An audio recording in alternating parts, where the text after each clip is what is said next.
Hello there. Welcome to this episode of Force Ghost Conversations. This is your host, Anthony King, and this week I'm joined by Jen Sopchockchai Bankard from the Long Take Review for part 3 of our 20th anniversary celebration of Star Wars Episode 3 Revenge of the Sith. If you're a fan of the podcast and would like to consider pledging your support, there will be a link in the episode description for you to check out the various tiers offered. Also, please be sure to check out our TeePublic store to buy some Force Ghost Conversations merchandise. And without further ado, it is time to gather around the campfire for some Force Ghost conversations.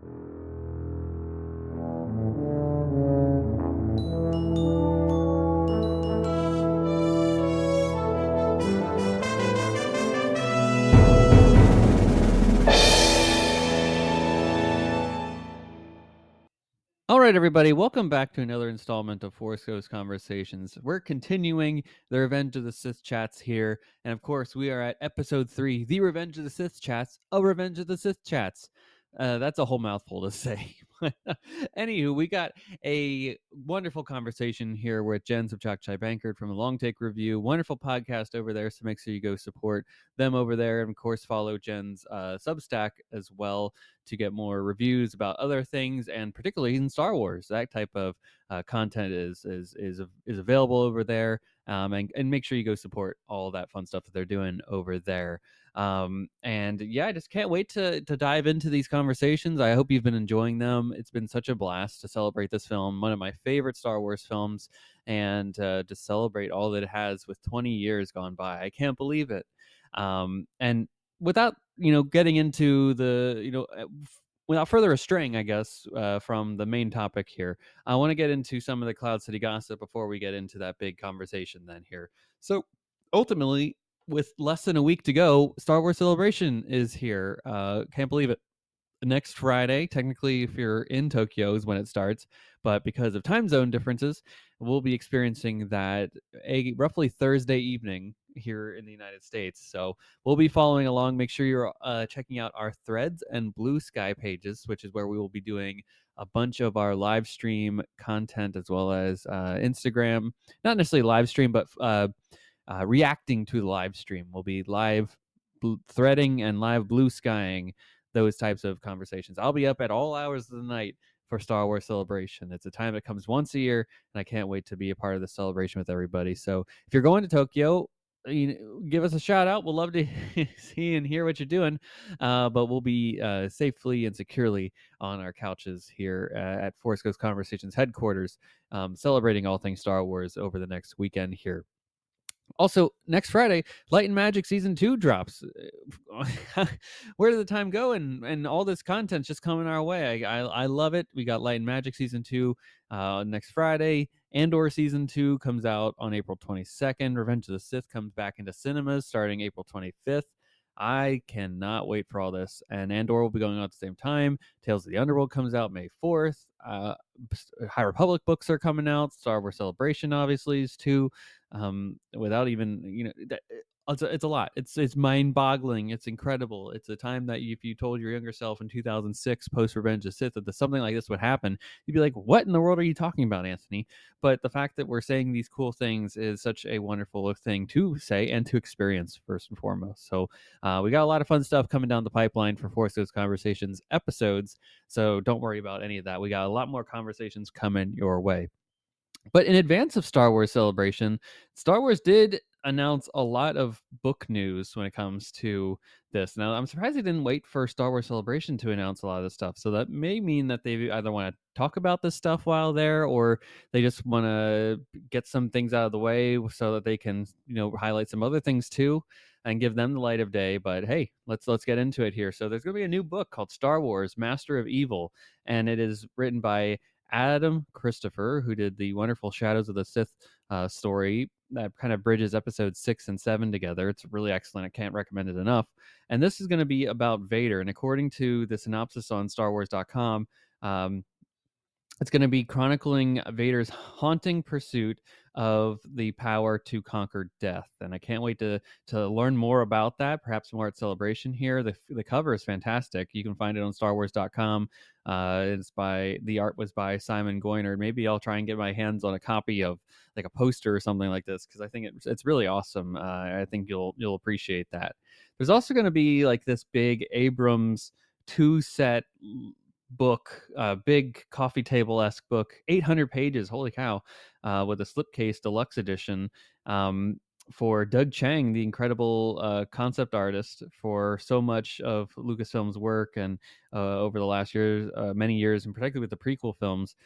So he's going to have a career spanning, it looks like, book that is going to showcase many of the cinematic things that he's done in his life. So it's called Doug Chang: The Cinematic Legacy and the Star Wars Legacy. 800 pages, and all of Doug Chang's wonderful, wonderful concept artwork and just artwork that he's done over the years, spanning from Phantom Menace through The Mandalorian and his work as production designer on many of these recent projects here. Can't wait. Saw him speak at D23, and I thought that was really a fantastic presentation. And Doug Chang knows what he's doing, man. Sign me up for that one. If I can find a good copy of that, I will certainly pick that up. There's going to be a kind of Halloween-esque book in the vein of the Jeffrey Brown stories that have come out over the last couple of years called Star Wars: I Find Your Lack of Candy Disturbing. We got a first look cover of The Art of Star Wars: The Acolyte, which is coming out very soon, October 7th, 2025, written by Kristen Baver, and it's got a forward by Leslie Headland, so some more Acolyte stuff coming our way. We got our first look glimpse at the Acolyte visual guide, which will be coming out in June of 2025. Star Wars Blueprints is getting an updated edition, it looks like, coming in October. So we got a first look at that. And also Star Wars Women of the Galaxy is also getting a little bit of an update too, featuring some female characters from Andor, Bad Batch, Mandalorian, Ahsoka. Love it. I love that these things keep getting refreshed and updated based off of new stories that are told. And, Star Wars is always in motion, just like our real lives are. And this is a great way for us to continue telling wonderful stories and celebrating the many things that come out through the galaxy far, far away. That's all the news that have taken place that I can compile over this past week in the Star Wars and Lucasfilm adjacent galaxy. There will be a ton of news coming out of Star Wars Celebration next week. So again, if you want to follow along with us, we'll be on Threads and Blue Sky to search for us. Force Ghost Conversations will be there in some capacity. I think we'll do some Instagram stuff too. So again, Force Ghost Conversations if you want to continue the conversation with us on those platforms. And that's where you'll primarily find us. It won't really be on X at all, so don't look for us there. And then you might get a TikTok or two. So, if you want to check us out on that platform, Force Ghost Conversations is another way you can do that as well. So, folks, without further ado, let's get into our conversation with Jen celebrating Star Wars Episode 3, Revenge of the Sith. Stay tuned.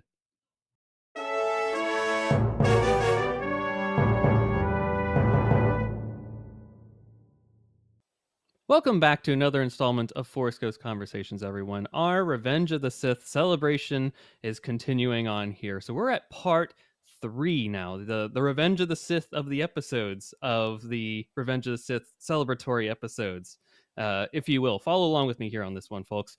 And to chat about this film, we have, of course, brought returning guests now. She's back for the second time. You may remember from our episode a few weeks ago, but we have Jen Sopchockchai Bankard from the Long Take Review back. Jen, welcome back to the podcast, and how are you doing? I'm doing great. Thanks so much for having me back. And I think it's going to be nice. Our conversation about Kathleen Kennedy was sprawling and satisfying, but it's going to be really nice to focus on one film today. Yes, not fully retrospective of an entire career or even like a 10-year era of someone's career specifically. We're here to chat about maybe 2 to 3 years, if you will, of the production and release of Revenge of the Sith. But more specifically, May of 2005, which 20 years ago next month. Crazy to believe. I'm losing my mind at fathoming that possibility. But that's where I want to start with our conversation here, is going back to 2005, the start of it all. Take us back there, Jen. In the months leading up to the release of this movie, what was your anticipation like for this epic and climactic film of the Star Wars saga that we knew of at that point. Anticipation for this was pretty huge. So I had been, I am often torn. I feel like I'm kind of in an in between.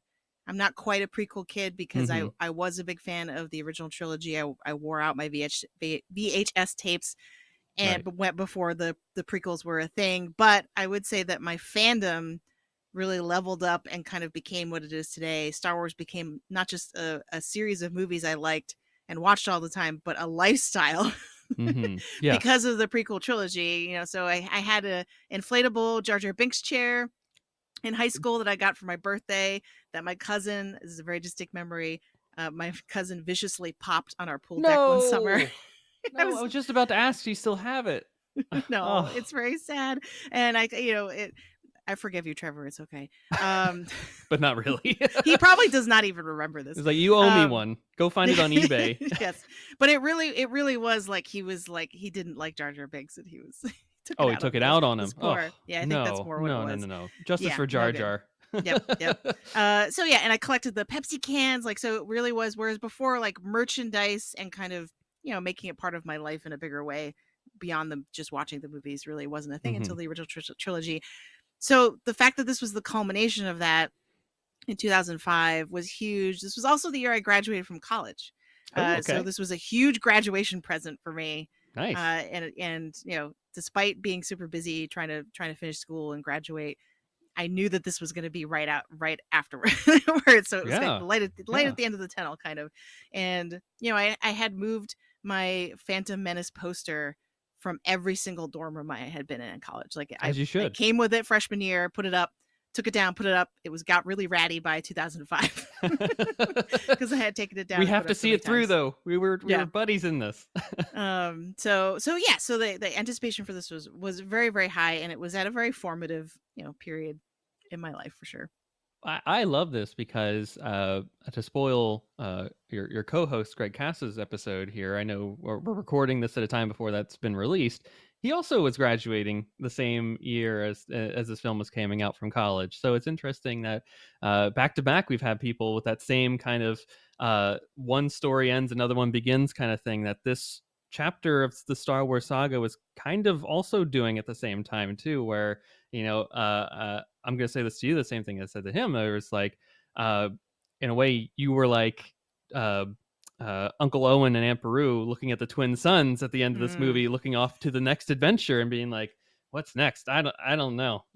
yeah. uh, It's interesting that our timing is very similar, but Greg often identifies as a child of the dark times, huh. whereas I don't necessarily wear that as a badge of honor. That's probably because he got way more into books than I did during Sure. this time, whereas I just had the movies. But yeah, it is interesting how we place ourselves on the continuum of Star Wars fandom. Yeah, and it sounds like perhaps forgive me if I'm misreading this correctly, but it sounds like you were more keen on the prequel trilogy than many were at that time, right? It Yes. sounds, but to have a Phantom Menace poster and proudly displayed in your dorm room for many a year, you must have an appreciation for these films beyond what people would have like normally come up to you and said, "Oh, you like the prequels? How dare you?" Yes, for sure. I think I got it from every angle in terms of the criticism, right? People would come into my dorm room and be like, "You like that Oh, movie?" Like, oh, my I'd heart be like, hurts. yeah. And then what made it worse too was like members of my family, were like, "That's really what you're gonna hang up on your wall?" Like they were more Oh, concerned because it has a very prominent image of Darth Maul on it, and they're like, they didn't, oh, they were like, fair isn't that enough. gonna scare people who come in here? Like, Like, isn't hey, that like it demonic doesn't in scare some way? me. Like, yeah, yeah.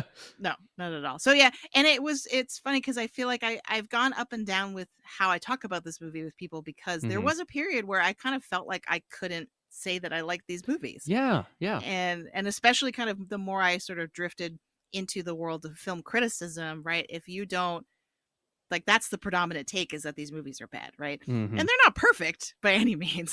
Sure, but sure. but there's still a lot to love in them, and especially this one. I think this one, from Hmm. just a pure critical perspective, not a Star Wars fandom perspective, works the best. I think it Yeah. is the one that has the least criticism to level against it. I don't know. I believe that it has the least amount to really poke at, if you will, from a critical angle. I'll admit that over the years, but I do remember like the 2010 2015 era of YouTube with all of the like the cinema sins and the groups that were like releasing 40 part 1, part 2, part 3 hate videos about Revenge of the Sith. I was like, guys, it's a movie for 12-year-olds. It's a fantasy film. I think you're crushing the inner child within you by not accepting this not Right. for what it is, but to understand what it means to another audience that may not have connected with you. Um, so that leads me to my anticipation for this, because I was 10 at the time that this film came out. So like my anticipation was through the roof, because target audience right here. Like Jim George Yep. is like 12, this is a film for 12-year-olds, and I like to say beyond that now, the 12-year-old within all of us. Um, well, he's looking at that demographic that he's like, I got to create a movie for a certain group of people, and he's like, oh, that 10 to 12-year-old right there, Anthony King, that he is it right there. So this was, and particularly because I was two when the special editions came out, so I had no memory of that, but I saw it in theaters. I can tell you that. 4 for the Phantom Menace, well, vaguely remember that. Attack of the Clones, a lot more. But 2004, around 9 years old, that's where Star Wars starts to make sense to me. Like I pieced together, okay, the original trilogy is later, but it's still the same storyline, and then Episode 3 is this last kind of Lego puzzle piece that completes the build.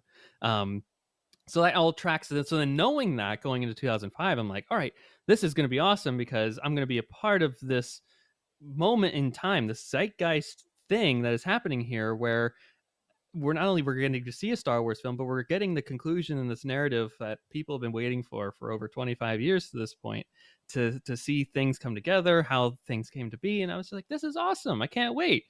But unfortunately, because the prequels got such a backlash at that time, like you're experiencing, I experienced bullying from people that were 20 plus years older than me, being like, oh, you have a Star Wars shirt on, I hope you don't like those new films that came out, blah, how dare you. I'm like, dude, I'm just enjoying this, I'm just having a good time here. And it's funny that you were like, I couldn't really, like, I had to toe a line with like what I said to people, and I feel like I still do that now to some degree, just because of like the inheld trauma perhaps that I experienced during that time. But even there's a podcast that kind of coined the phrase prequelist around like 2015, to like proudly display and wear on your shoulder, like your sleeve, that you love these movies and you're willing to like defend them to the nth degree, or to celebrate them for whatever reason. But back in the day, I remember 2005-06, because of all that bullying, but to also like tell people that I liked everything, was like, I called myself a sagaist. Like if people were like, oh, do you like Star Wars? And I'd be like, oh yeah, I like the saga. Yeah, I'm a fan of the saga. And to them that would mean like, okay, I don't really understand what that means, but I'd be like, okay, Good diversion if, tactic. wink wink wink, if you know what that means, it means I like episodes 1, 2, and 3 as well as 4, Right. 5, and 6, and I will gladly watch any of them any day of the week, and it's awesome. So yeah, Well, so the good news is that, as I got further into my teaching career, a whole new generation of fans that I think are largely untouched by this negative yeah, discourse thankfully. came up, because, it doesn't happen every semester, but usually I wear a lot of Star Wars stuff, even to class. Like Mhm. I have sweaters and things. And Nice. usually when students kind of become more comfortable asking me stuff that not related to their homework, they will ask me about like, oh, you're a Star Wars fan, right? Like what are your favorite movies? And my answer is usually The Empire Strikes Back. And then there was one year where they really pushed back and they were like, no, it's Revenge of the Sith. What is wrong with you? Ooh. They were like, that's a bad Ooh. take. And I was like, what happened? Like, what is? So The kids came at you. Yep, And they did. So they fought back. did like a part of them like change your answer for a moment? Like where you were like, okay, Well, I maybe think maybe it's this is my funny. favorite. It gave me permission to definitely put it higher up on my ranking. Like I think that day I went back to Letterboxd and I was like, yeah, what am I doing? I got to put this higher up. Like this is good. Like, as you should. That's right. You know, they unlocked something within you that was trying to get out. Right? It just amplified that a bit more. But what's amazing, because you and I are both talking about kind of feeling self-conscious or like being afraid of sort of Mm-hmm. how people are going to react when they find out that you're fans of these movies. But there's a whole crop of people, certainly younger than me and even younger than you, right, that are coming through this with a fresh perspective, and Yeah. they don't have to worry about that anymore, which I think is wonderful. Thankfully. Well, I will say, I would argue, maybe to some degree, maybe they like the sequel trilogy, and they're getting that from people now that they're up. That's a whole other conversation where people are uplifting the prequel trilogy that hated it back then, but they're Mm. using it as a plot device to then use it to hate the other thing, even though they're the same Yeah, people that kicked George out back in the day because they were mad with him. And oh, I feel like we're just getting back to our Kathleen Kennedy conversation from a little bit ago. I it's true. feel like these were the same talking points, perhaps. Hey. Ugh. Poor these people will find something to hate, and if you like it, you like it. That's all I gotta say. Enjoy the things that you enjoy, and don't let other people diminish your enjoyment of it, because it's awesome that you enjoy it. So, whew, wow, we're off to a good start here, folks. Let's talk about some, like, the title itself here. So the internet was still kind of in its infancy at that time. You know. We didn't really have Facebook really to a large degree yet. Social media wasn't taken off yet. So to find out news about things was a bit, uh, let's just say, for the students nowadays, and the kids in like elementary and middle school, they're like, what, that you had to find out via those archaic methods? I'm like, yes, we did. So how did you first hear about the title Revenge of the Sith? What did you think of that title then? And perhaps have your feelings changed at all about the title since then? Now, so I can't answer this question exactly. My memory doesn't really work this way. Like, I can't Mm-hmm. remember Mm-hmm. exactly which theater I went to go see this for the first time. It's hard Oh, for me to remember where exactly I learned this. And this question actually really made me think about how much, like you're saying, how much has changed, right? Like now right, there would be right. so many channels for me to find this information, for it to be announced like 50 billion times in You would different have seen ways, a right? live stream of it that's Right. released on StarWars.com or something. Yeah. Right. But the thing, what must have happened, because this was the thing that I did, would have been through the soundtrack. Because I, Oh, yes. not just with Star Wars movies, but for Disney films, like that was a big part of my movie Mm-hmm. hype. Was I would go to the Disney store, I would go to Barnes and Noble, or I would Oh, go to like someplace that sold CDs. Right? rest in peace, Disney Store. Tell you. Probably a bunch of them that don't exist anymore. Yeah. Like FYE or whatever. Oh, Like my yeah, heart a bleeds bunch for of FYE. I know, right? I think Newbury Comics, thankfully, that's a local reference. It's still open, but I would have gone there probably as well. But anyway, so I would have gone to a store way before the movie came out and Mm-hmm. picked up the soundtrack, Yeah. and then learned a bunch of things about it that way. And so that probably would have been how I learned about the title before actually seeing the movie or finding any other information about it. Mm-hmm. Also, Entertainment Weekly was a big part of my life. So that was those are the two options, I think, in terms of learning about the title. Okay. Yeah, Okay. So what do you think of Revenge of the Sith? Do you like it? Did you like it then? Do you like it now? What do you think about it? I think it holds up. I think at the time I would have thought just about how the language of it kind of echoes The Empire Strikes Back, which I Mm-hmm. think does a good job of signaling the drastic downturn that Yeah. the both of the Yeah. movies would mark, Yeah, right? that's true. And one's just in the middle of a trilogy, the other's at the end, but that to me was like, oh, okay, so this is going to be like where we're losing, and things are not looking good. So in that sense, I think it comes across very clearly. Later I would have, I found out, I can't remember when, but later I would learn that it was actually tweaked. It was Revenge of the Jedi, right? Like it had a different title, and then I think George Lucas decided revenge was too an inappropriate term to be using, right? That's too dark side. Right. Yeah, so Revenge of the Sith makes a lot more sense. But so yeah, I think it holds up. It's a good You're right. title. I mean, it's right there for the darkness that this film possesses. Mm-hmm. Like you're not being misled, folks. As soon as you hear this title, you're like, oh, the Sith are gonna have their heyday after this. Like they're gonna be top dog. They literally rule the galaxy, and then plunge into utter darkness for upwards of 19 plus years.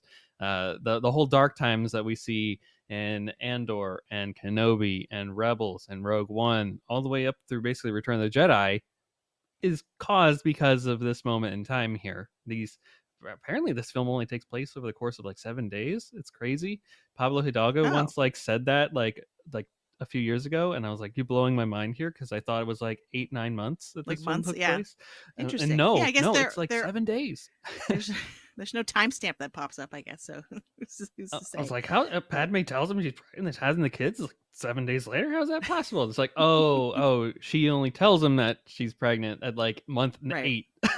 Right. Oh, Like, sure. Yeah, yeah. she's really waiting to the last minute here, but she also thought he was out in the outer rim sieges and couldn't really get a message. The stuff that we now see in Clone Wars, where she's literally, trying to give him the hint there that something's going on. And then he's like, Rex is coming. I gotta go. I gotta get going here. I Yeah, wonder if we yeah. can now count how many outfits she goes through, and does that Oh, mark 7 days? That would be really interesting to think about it. Probably not, because she's I'll have not in every to, scene. to But to find that thread again that Pablo did, where he was like, "This happens this day. This happens this day. This happens this day." And I was like, I don't know what to think here. This is just warping my like context of time and space. Like everything I knew was thrown out the window, and I had to relearn everything that I just unlearned here. It was crazy. Um, but to speak to the point that this film is distinctly darker than the rest of the prequel trilogy, when I tried to go rewatch this in mm, preparation, right? I'm like, all right, let's fire this up. Let me watch it again. It it didn't come up. I couldn't find it, and I was like, what is going on? Disney Plus couldn't have taken this off the service. Turns out I was logged into one of my kids' accounts, and so it's the one prequel really? movie that's not appropriate for kids according to Disney Plus. It's Are there filtered out. any Like, you are just there any can't other watch it. Star Wars films that they can't watch or I properties? I didn't get a chance to really go through it, but I do remember running into this problem with some of the animated series as well, like Okay. that some of them come up and some of them don't. Like, I have to go onto my account if I want to show them. Oh, I amazing. like, Well, yeah. So I like, mean, I think Rebels is good. Maybe some of the Clone Wars is not. Yeah, I'm trying to remember what it is now. I was But yeah, gonna it's say, interesting to yeah, go maybe that's through. season 7 stuff where it gets a little, maybe It's some too Bad dark. Yeah, Batch. yeah, Uh, maybe. Although they market Bad Batch for kids but often, so they tried to market Bad Batch for the yeah. kids. Yeah. Yeah. But by the end, it's kind of. But yeah, there's a lot of death and destruction in this movie. So Especially for and the kid death audience. of children Death of specifically, which I can children. understand. We want to shield them from Yeah. witnessing that and thinking about that as a possibility. Yeah, we'll get into that. Hold on to that thought here, because I have some questions about that and the whole having children question, and how that maybe changes your viewings over the course of time with this, and how you present that to them. I think that'll be real interesting. But yeah, I had that with Daredevil like a few weeks ago, where I was like, "Where is Daredevil? Where is it?" Only to find out I apparently had a restriction on my account Oh, for that's Disney funny. Plus. Turn that off, and then it Daredevil, obviously Born Again, appeared again, but a plethora of other things that just magically appeared on my Disney Plus account. Yeah, it's I a was like, different wow, reality. it really is, especially compared to like Disney Plus of 2020, 2021, where they were very much like, we're a family friendly streaming site. Go Mhm. to Hulu if you want that other nonsense. And now they've kind of foregone all that, and it's all just thrown onto this app willy nilly. I'm like, oh my gosh, everything is here now. Um, so that's fascinating, and for me, I first so there are two ways that I learned about this title, and I think the one is much more humorous than the other, so I'll explain the one that isn't humorous first. So the 2004 box set DVD release for the special editions was like really my coming of age, if you will, into Star Wars. That's where I start to piece together, okay, Luke Skywalker is the son of Darth Vader, and Darth Vader is Anakin Skywalker. Blew my mind. I didn't comprehend that. I thought they were two different things. I thought like the Mm. original trilogy was different Star Wars, and then this is new Star Wars, and they're not connected at all. It's just like a reboot, and they were just playing around in the sandbox in a different way. And only for my uncle to then sit me down and be like, "No, Anthony, he becomes that guy you love in Attack of the Clones, Anakin. He becomes big bad guy Darth Vader that you're terrified of." And like, oh no, no, how is this possible? Um, so You there had were to some behind compartmentalize like I, Obi-Wan I Kenobi had does. to. I really had to. There was a bonus DVD with some featurettes for Revenge of the Sith in that DVD set. So that's where I kind of got the itch about knowing what the title was, and I could, okay, that makes sense. But I don't think it really stuck because it took me a second to like mix the two together, and it's like, oh, 1, 2, 3, 4, 5, 6. Like it just didn't work. But fortunately with that DVD release, then it was like, okay, now sparks are starting to fly here. Um, in my uncle's basement. I had unlimited internet access. Folks, this was a time you may recall where oftentimes children had to ask for parent permission before going online. My uncle had a policy where he did not care at all. So we'd be watching something, and then I'd get an idea for something and go right over the computer and look something up. Um, and in doing so, I remember he was taking a nap one day, and I thought, okay, I wonder if there's any information out there about what's going to happen in Star Wars Episode 3: Revenge of the Sith. So this is 2004, mind you. The DVD release, I think we just watched the original trilogy, and I was still on like this big high of like, I need to know more about Star Wars. We got a new Star Wars film, should be coming out soon. I didn't know when exactly, but I thought, okay, maybe I'll just go on the internet and see what happens. I go on Google, I search up Star Wars Episode 3 script, and I think I get maybe like 10 or so pages into the Google search. And lo and behold, I found a complete script on the internet for Star Wars Oh. Episode 3: Revenge of the Sith. So that's where I was kind of exposed in another way to the title. And this is where it all sunk in because I was literally reading the script almost verbatim for how it happens in the movie. Now, George famously on set was doing rewrites and playing around with things, and every day he'd be like, I wrote this scene a little differently here. But just about everything plot wise and some of the speaking talking points were verbatim for what I had read almost a year earlier. So I don't know what version, when the script was uploaded. Can you imagine in today's day and age if something like that Yeah, who's happened? getting Like, fired for that? who's getting fired? Who's blacklisted from Hollywood forever? uh Folks, we're talking about like in the same question here, like you find out about a film's title years in advance. It's a big press release kind of deal. There are many avenues and channels by which to figure this information out. All the way back 20 years ago now, I'm finding a full script leaked online for something that's, fair enough, hidden. I had to do some sleuthing.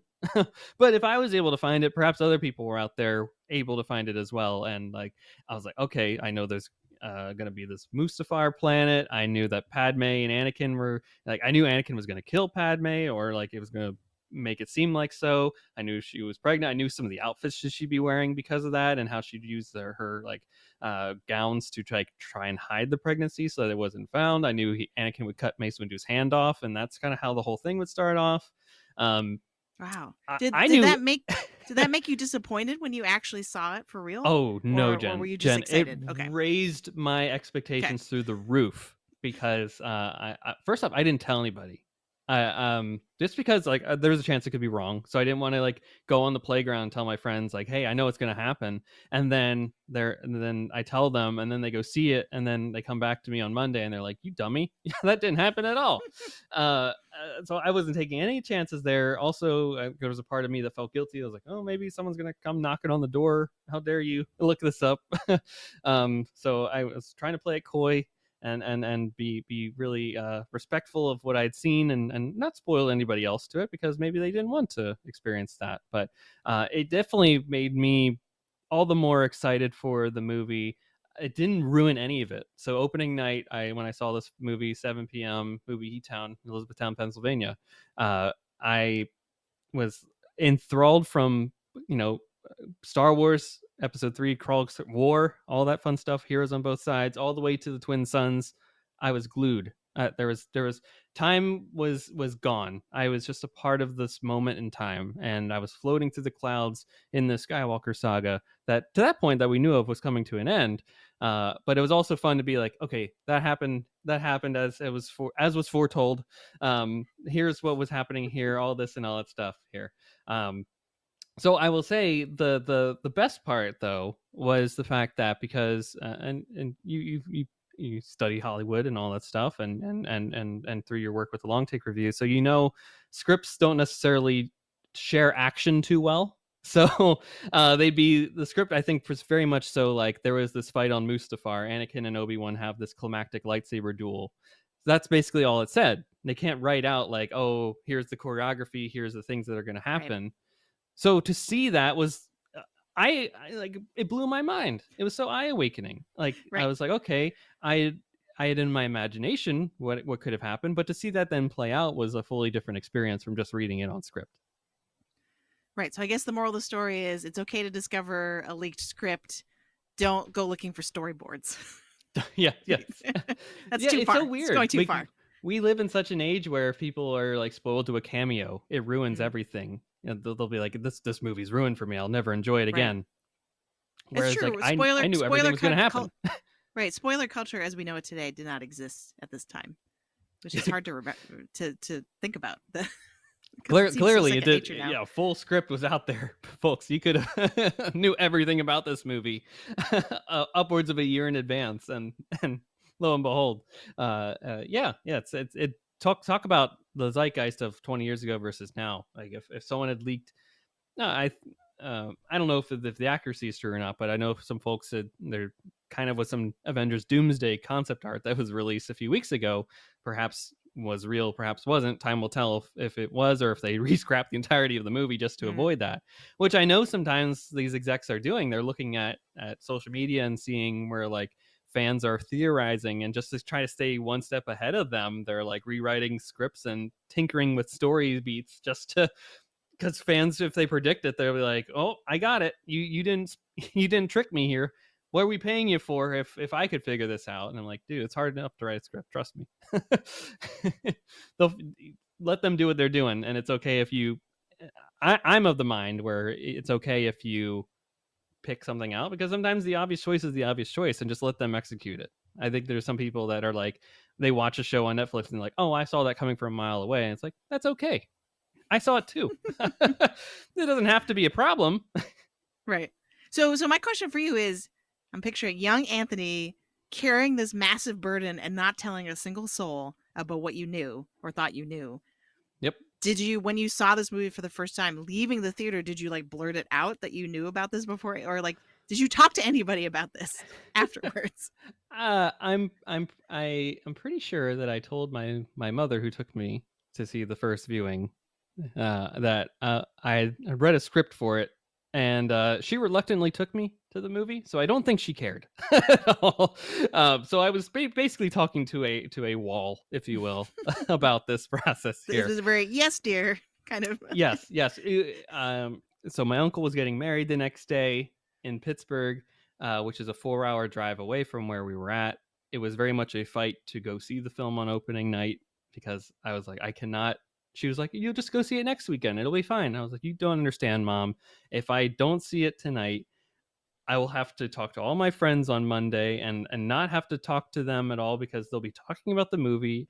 And I'm not sure if the script that I don't know if I said it that way, but I'm not sure if the things that I'd heard online were exactly how they played out. And I just want to be a part of the conversation. And you don't understand what's happening here. This Oh. is a big thing for me." And she's like, "You don't understand. Your uncle's getting married. This is a big deal for him." And I was like, shame on him for deciding to get married the day after a Star Wars comes out. The release date was well advertised. He should have scheduled around He it. should have known. Like it was like a 2-year engagement. And they knew this was coming.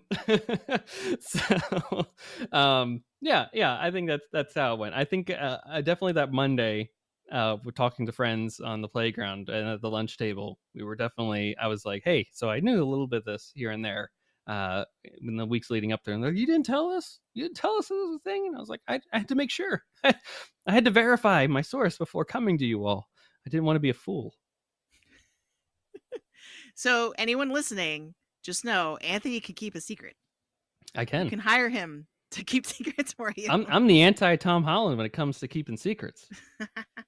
You heard it here, folks. If you need to keep a script safe for a year, I can read it and give you notes and be good to go. So that's kind of my first experience of viewing this movie. What was your first? I know you say you can't remember where exactly and when you saw it, but Right. I like, can't, do you I can't have remember the exact recollections of theater. walking out of theater and being like, "I liked it"? Yeah, so I would have gone with my entire family because that's something we always did for every blockbuster, not just Star Wars, but Jurassic Park or Hmm. and anything that would qualify as kind of like a big popcorn movie. Sure. They were there for, and it's funny because I remember moments from the movies and kind of like more sensory feelings, like I like Hmm. the moment Vader's helmet locks into place for the first time is just etched in Ooh. my memory. Like it doesn't Ooh. matter how many times I've seen or not seen that movie. That is what I'm going to remember. And that, it still gives me chills when I think about it. and that's honestly, this is a thing that could have easily not worked Yeah. in Yeah, retrospect, true. right? We've seen moments like that in other franchises, I think, handled not as well, or not have that same kind of uncanny, like, spooky feeling right when you see Mm-hmm. it happen. So yeah, that was a big deal for me, and I remember that's the main thing I remember. And I just remember my whole family being like really excited that about all the action, right? That's mainly what they were Yeah. there for. I think I was the main like Star Wars nerd, You but mean they they were weren't just there like for the happy lore? right, I was there for the lore. Everyone else was there for the action. And I just remember that first viewing having this really satisfying sense of a loop closing. Mm-hmm. And now that I'm thinking back and thinking about that versus how we feel about movies today, like, it's so different because we live in a very prequel and sequel saturated landscape, That's right? all it Like, that's is. all we're people are complaining, that's all we're getting, right? We need to have some other stuff. And so I really like this memory that I have of like a very pure experience, not tainted by kind of the Hollywood machine and IP Mm, franchising, all the stuff that would come later, right? And this idea that I had never seen a story kind of be told in this way, where we're bridging the gap from one set of films to another, and in yeah. such a clean and elegant way. I think Mm-hmm. that's, to me, is what really is the success of this movie, and therefore I think a ripple effect the success of the whole trilogy. I think if they don't nail that ending, It's true. If you don't land it, it's not going to yeah, work. right. The conversation, I think that the earnest conversation that's not tainted by the negativity and the discourse and all that stuff would be probably very different in terms of how we remember this Oh man, trilogy. could you imagine? I Yeah, can if they actually. if they It's somehow sad. botch that ending, like Oh, George, you'd be. Oof. We wouldn't have Clone Wars. I tell you that. We wouldn't have all the good stuff that comes out afterwards. We wouldn't have Kingdom of the Crystal Skull. Like, he wouldn't have the gusto to do that type of right, fun stuff that's come out since. And frankly, to sell Lucasfilm to Disney and to be like, hey, you want to keep doing more? Like, Star Wars would be a dead franchise, right? Like, no one's really hankering to see like the next RoboCop film. If there even is one, like, it could very well easily gone the wake of many other franchises that kind of fizzled out because of sequelitis and poor quality of sequel, perhaps, right, or even prequel too. Everything is going one way or the other, and we're just further expanding from the stories, or they shoehorn a movie into a specific time, or it's like 1 week in between the episodes of the, like, I'm looking at Saw 11 here, or Saw 10. I don't remember which one just came out recently, but it's like literally 2 weeks in between Saws 1 and 2.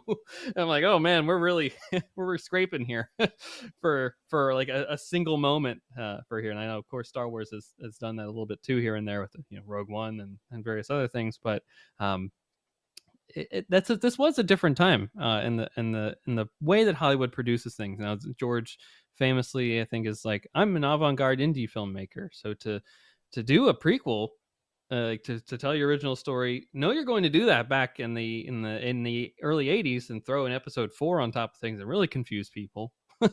And then to say, one of these days I'll get back to those original 3 and we'll chat about what happened before and how they got to here. That's so avant-garde in a way, to think right, outside the box, to be like, oh, I'm this is actually, as a historian myself, I'm always like, I'm asked about like the why I like history, and I'm like, I'm intrigued about the way that things came to be. Like, I want to know the how versus the what, how something happened, how it came to be, how did this, what were the steps taken along the way that then lead to the climactic moment. I will tell people, like, what, people ask, what's your favorite era of history? I'm like, the interwar period, right? I want to know exactly how we got to the rise of fascism. I want to know how we could stop that in the future, or even currently. How can we stop that? What were the signs along the way, and where did people fail, so we can learn those lessons and then take that to the future here? And it seems in many ways like that was kind of George's take on things. I know he had dabbled with that a little bit with Young Indy in the lead up to this, which, some people argue like the Indiana Jones Chronicles and the Adventures of Young Indiana Jones are, uh, the stepping stone that then gave him the confidence to then do the prequel trilogy, which I 100% agree with.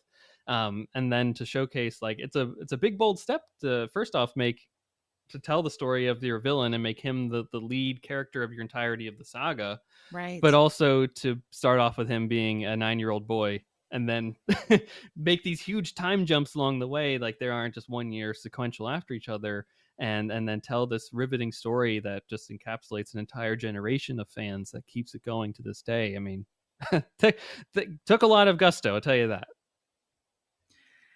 Yeah, and I think, I think now we're dipping into the next question that you wanted to ask, but Yeah, how does something the I film hold often up for tell you? my yeah, so because I think you're talking about why it holds up, and I think Yes. that for me, I always think about something I tell my students constantly, where I'm saying I'm looking at a piece of writing that they've turned in, and I say, okay, if I can ask how or why about something, that means that you have more work to do, right? And I Yes. do feel like that the strength of this movie at the end of the day, and why it functions so well as a third film in the prequel trilogy, is because it really focuses and spends a lot of time on how did this happen, why did this happen, why how can we reconcile the idea of Anakin Skywalker Yeah. as a Jedi with Darth Vader as a Sith Lord, Hmm. right? And and I do think that it has to do two things to make that successful, that how and that why explanation.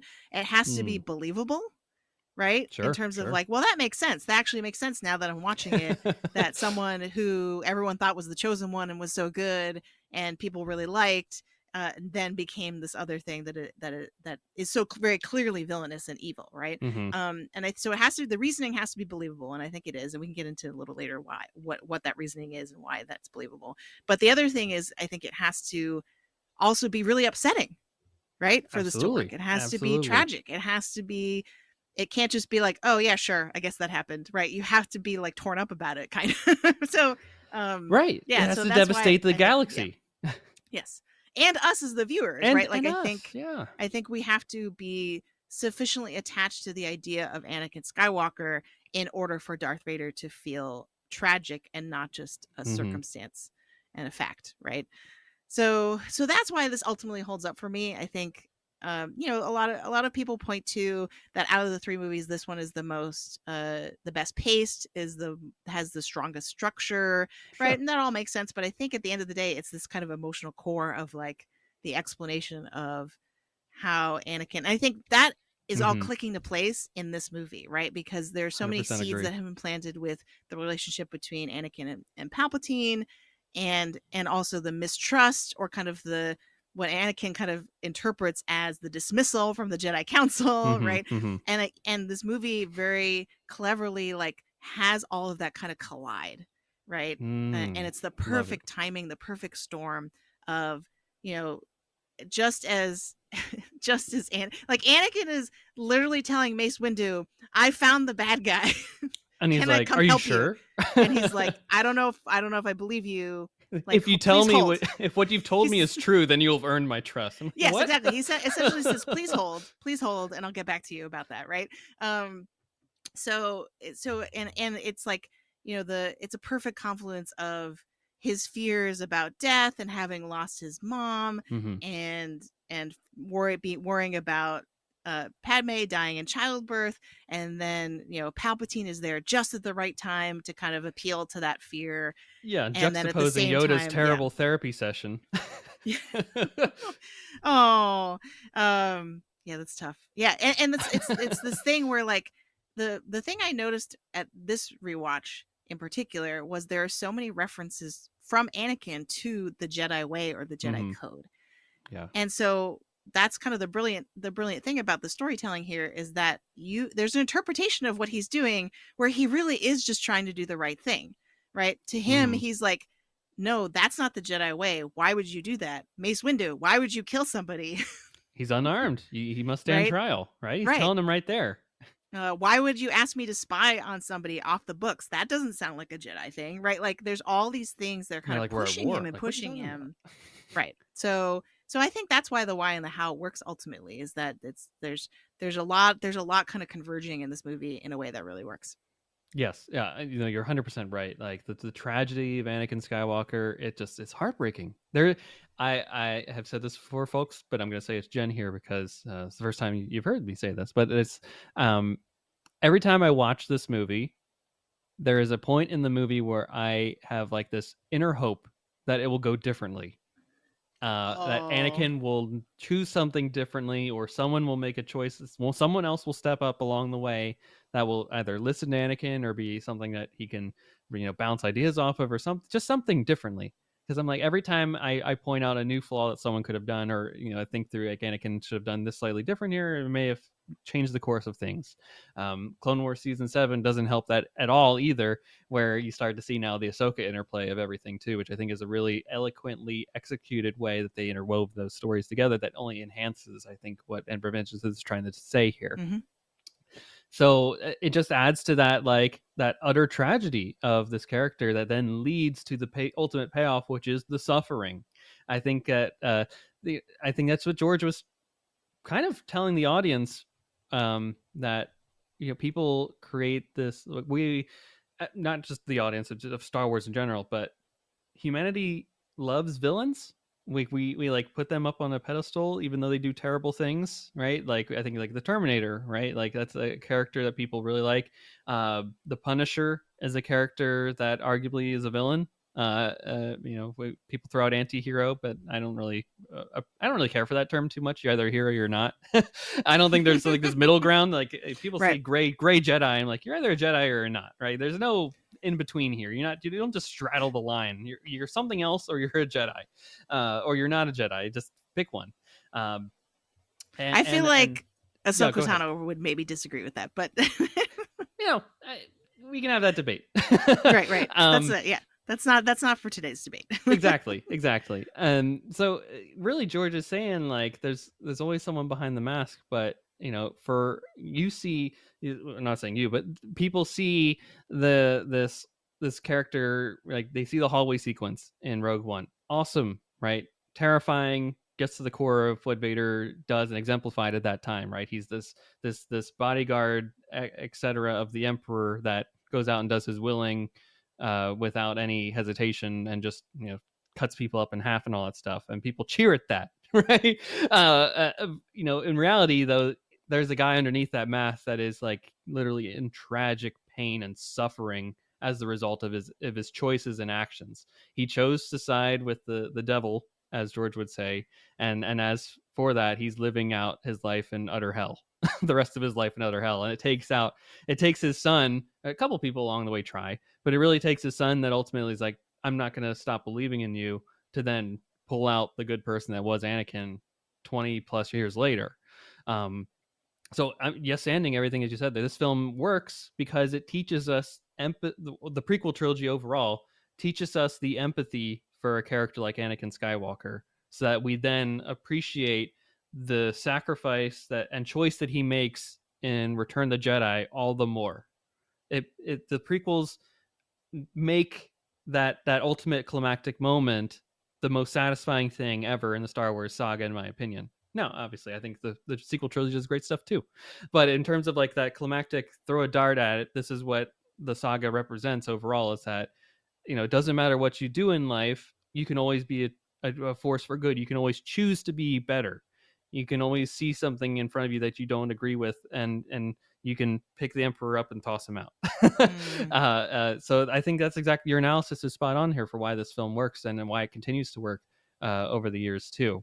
Now, I alluded to or I wanted to pick your brain on this when we kind of hinted at it a second ago, a couple minutes ago, actually. But not only 20 years have passed, but you're a parent now, and you said, like, you had, it's not watchable for your kids' Disney Plus account. Have you shown this film to your children yet? Did you have any, like, thought process about how you shared this movie with them? Was this perhaps the last Star Wars film they saw? I'm just intrigued about how you approached this with them, if you have yet. They have not seen this one. Oh, okay. I took them to see The Phantom Menace in theaters Mm-hmm. when the anniversary screenings were out for that, and Sure. one of them really enjoyed it. We now own a gooberfish toy. Ooh, as you should. Yeah, and one of them was into it. Sat my youngest, it was really into it. Sat through the whole thing.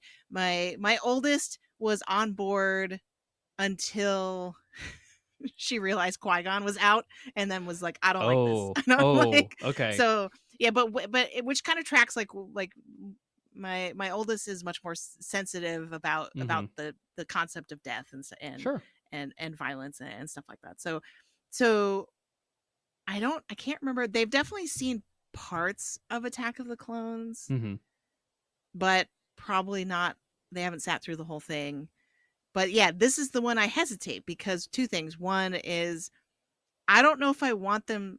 I don't think they're old enough to handle the knowledge that you were talking about of Sure. those are the same person. Yes. That someone good can it become takes bad. a second to be like, whoa. Yeah, because at this age, because they're 5 and 8 Mm-hmm. right now, and they're at the age where they actually do really need good guys to be over here and bad guys to be over there.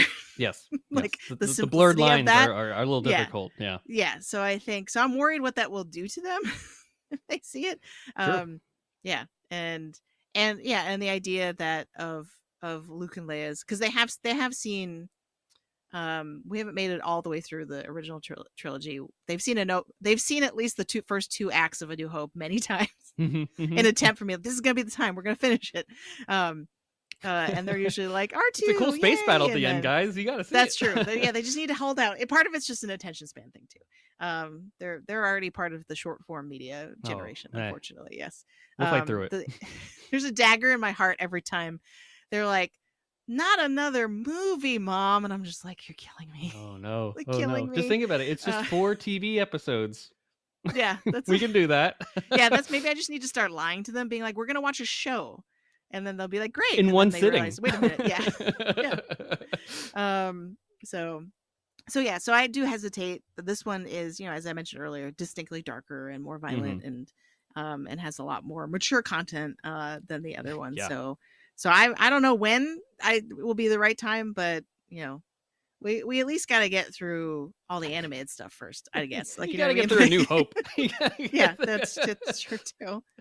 I will say I don't envy the situation in front of you, right? It will come one day, right, where you're like, I guess you maybe have to like tell your, I don't know, do you tell your kids, like, prepare them in advance for what they're going to see there? I mean, to each kid, I guess specifically, it's a different conversation about whether you just kind of like rip the Band-Aid off, you're like, here it is, or or you have that conversation beforehand, you're like, hey, you're going to see some things in this film here, because like I think through this, like I've got a niece that's like 2 now. I'm like, oh, one day she'll want to watch, or she'll be exposed to this. Like she already, like, she's in love with her Nubs and Jar Jar figures that she has and stuffed animals, and she really likes like the Star Wars 5-minute stories that like we read to her every now and then, and she loves the High Republic and all that fun stuff. And one day to be like, oh, do we explain ahead of time that in this film, like the main character that we really have grown to appreciate and love over these 2 movies that before, and if they probably watch Clone Wars up to that point, you got a lot more time with Anakin.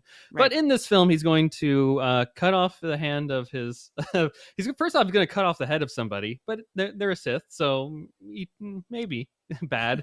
He definitely has reservations against doing it, and then is persuaded otherwise. So there's a conflict there. He cuts off the hand of a Jedi Master, maybe about to execute an unarmed prisoner. Again, debatable, but then goes off and kills every other Jedi in the temple, a bunch of children on top of that, strangles his wife to the point of death. Debatable what actually happens after that, but Padme does not live afterwards, and then is burnt alive to a crisp. And boy, does George linger on that shot for a while to make sure that you see the suffering that is going to happen and the pain that it's going to be inflicted on this guy for the choices that he ultimately makes. And it's a film meant for 12-year-olds. Like, wow, right, George, right? What did you do? Wow, when you list it all in quick succession like that, it really is overwhelming. It's a lot. It's a lot. I'm like, I need like this. I need General Grievous just coughing here and there, like just throwing a wild thing. We're like, well, that doesn't even make any sense, but just do it. And throwing out the Obi-Wan quips and all that, and another happy landing. Like, need all that fun, wacky stuff, and R2 fighting off droids and catching them on fire with oil and all the side quests and all of that to interjuxtapose all this wacky, wild, and really tragically dark stuff that happens in the middle. Well, I guess we're going back to YouTube montages of Grogu. Like, that's safe. Yes, put the lo-fi on and YouTube montages of Grogu, and yes, yeah, Grogu, get the get the Grogu squishmallows and have them hug them and all that. And there's something for everybody in the Star Wars galaxy. For every nubs you get, there's Anakin. Yeah. Say Master My Skywalker. There's kids too are many of also them. really What are we gonna do? my kids are also really big on porgs. Oh, They of have not course. they have not seen any of the sequel trilogy at all. But You see, when they do, they're already like a step in it now. Yeah. Though. They're gonna say Yeah, this they're bits gonna at be the primed. porgs. They're gonna be Leo and Once Upon a Time in Hollywood meme. Hey, hoo-hoo, that's me. There's the porgs at. It's gonna be like me watching Revenge of the Sith for the first time and being like, oh yes, that scene. Yes. The space battle above Coruscant. I knew it. I knew we were off. Vindication, baby. No, I was too like in it to even recognize that like stuff was happening. To have that vitriol at the same time would have been wild for my 10-year-old brain to comprehend at the same time. So yeah, I think this film definitely holds up. We've talked a lot extensively about it, but I will also say too that some of the things that I'm going to get political here, folks. This film is political. George is saying something here about the rise of fascism, and that's what these three films tell you is that fascism doesn't necessarily happen overnight, and it doesn't necessarily happen in a way that you would think that a dictator comes to power. It's usually given to them in just about most historical instances. It's not like there's a big coup d'etat or something like that. No, it's oftentimes given to whatever leader. I will Liberty say dies with thunderous applause. Liberty dies right? with thunderous applause, indeed. There was I was actually been watching a Netflix documentary unrelated to this, but it's called Turning Point, and it's about the 9/11 and the era after that. And it's interesting, being 10, I was very much just like living my life. I was not really involved in the politicking of the world, and just very much kind of being a kid and not being aware of all that stuff. But now that I'm older and I can reflect on that time frame and the Bush administration and the post 9/11ness of it all, when George is literally writing this first draft of this movie in like a 2002 2003 era, and they're filming it in Australia in 2003-04, and he's making rewrites. So like the war on terror is in full swing. The Bush administration, like the Patriot Act, and all the other associated things have just been going on. So this is in the top of mind for George at the time of writing this, and even to the point where Anakin's like, "If you're not with me, you're my enemy," almost verbatim for what President Bush said in the aftermath of 9/11 and the attacks that we would then make in Afghanistan and Iraq afterwards.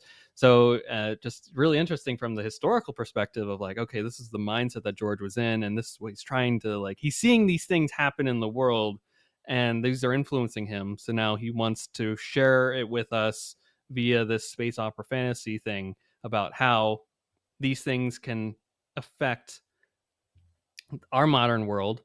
And he wrote the original trilogy in a post-Vietnam era, but the empire was almost like the United States in a Nixon administration in his time frame and his understanding of it back then. So it's interesting to see him juxtapose that now and how we can even take these themes even to a today sense where Anakin is seduced by Palpatine, and Palpatine every step of the way is giving him this easy answer to the most complicated thing in the world, right? He's like, oh, you have a wife, right? Oh, do you ever hear about the tragedy of Darth Plagueis the Wise? He taught his student everything he knew, and he was only the one ever to figure out how to influence the midichlorians, create life, but also to save people from dying. Like, oh, interesting, never heard that one before.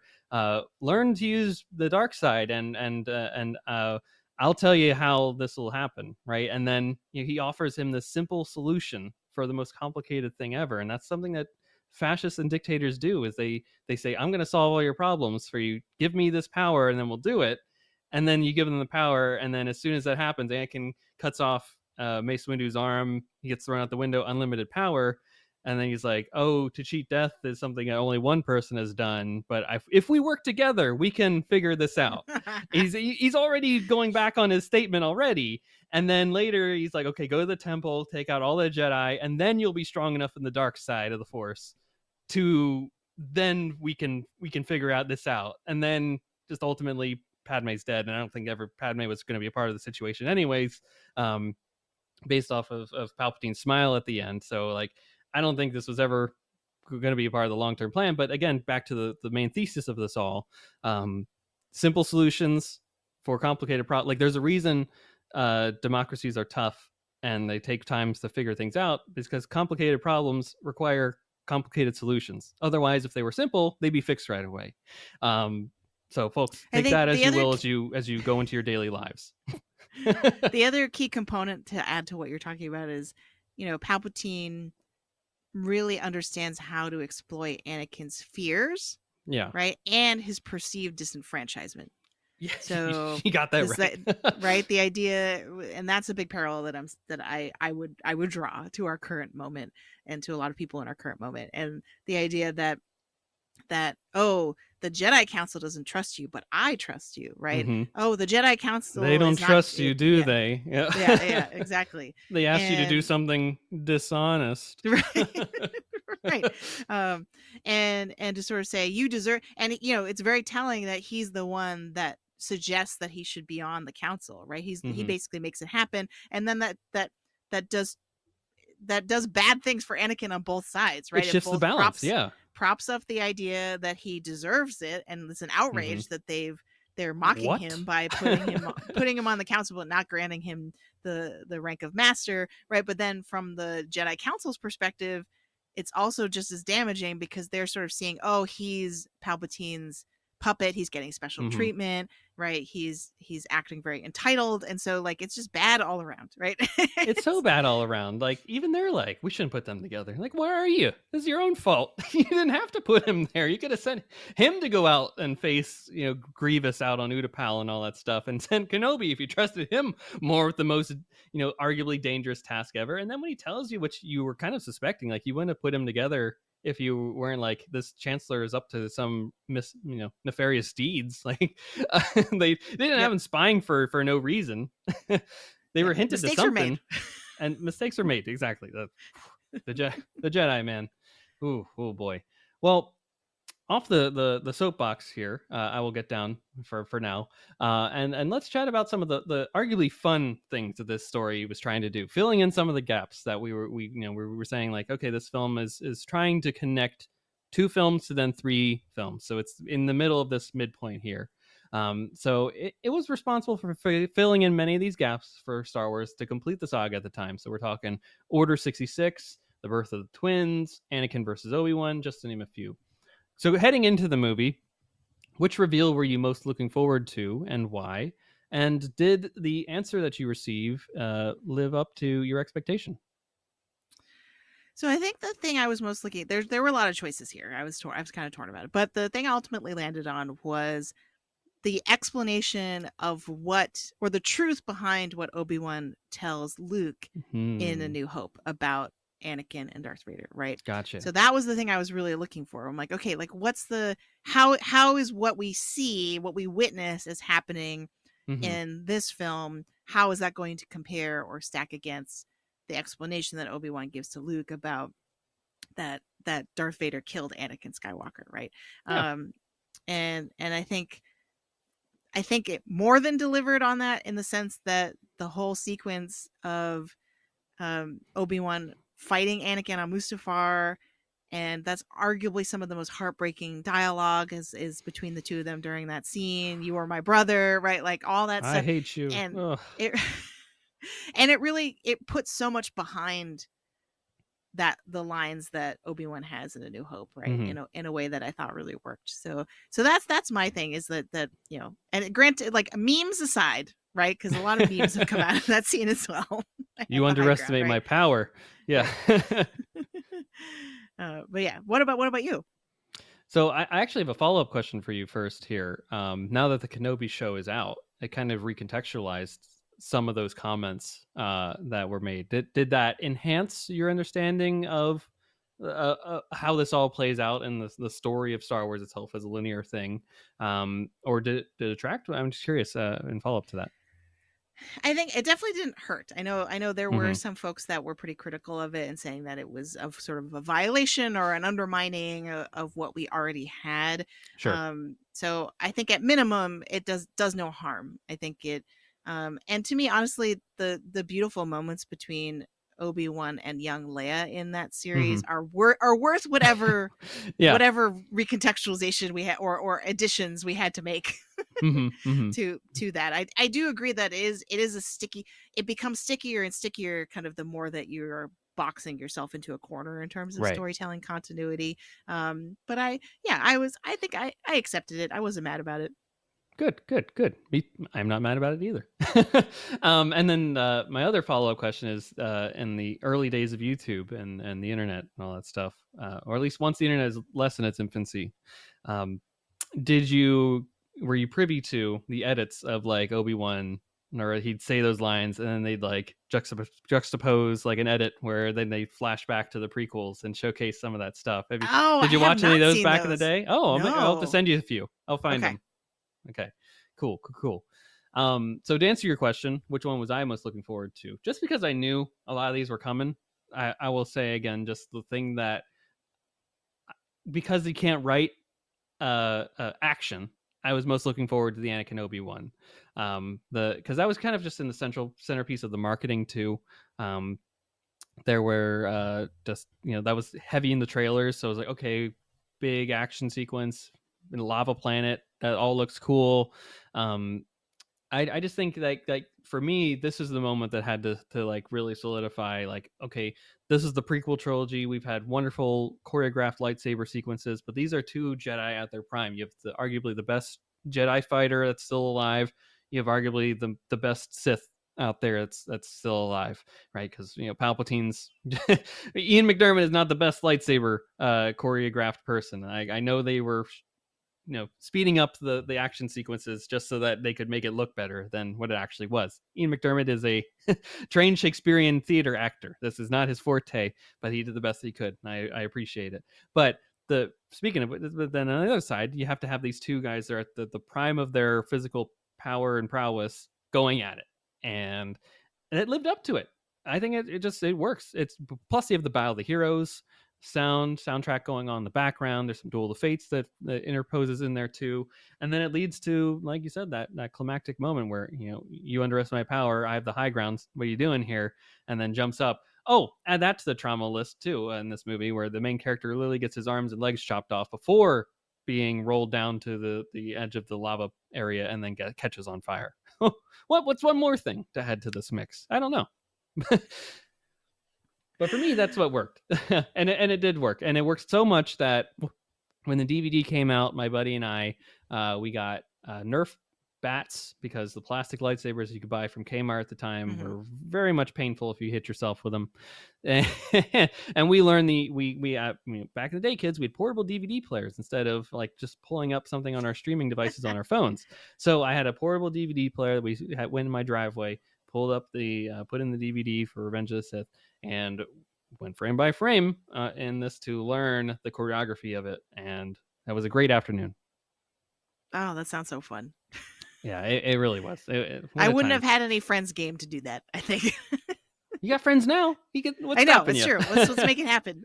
Come on, folks. We got to make this happen here. So in hindsight, is there anything about this movie that you would change or you wish it would have been presented differently? So I think there are two things. I mean, the biggest one that I immediately think of is I really wish the cause of death for Padme had been a little bit more definitive. And let me explain what I mean by that. Go ahead. Like I don't want the legacy of those final scenes to be people joking that she died of a broken heart and how cheesy is that, right? Because I've heard that a lot over the years. Sure. People kind of making fun of it. And I think I don't think that's literally what we're supposed to get out of that. You know what I mean? But it's ambiguous. Go ahead, it's just ambiguous enough in terms of the sequence of events. Because like you mentioned earlier, right? Anakin force choking her. If we're being more clinical, medically speaking, that probably did it, right? But there's I'm sure. Pregnant woman on, just about to burst with 2 children in her. You need a lot of oxygen. I don't know. Like, on a lava planet, like, right. It's literally just ash. Like, it's the worst place to be if you're pregnant. We're way past don't do heavy lifting at that point. You know what I mean? Oh like, my gosh, she shouldn't even be traveling. She should be bedridden. She's like, she's ready to go at that point in time. Like, it's crazy. Yes. So I think it's just ambiguous enough that people can draw the wrong conclusions or just think that it's like that cast it off as really cheesy.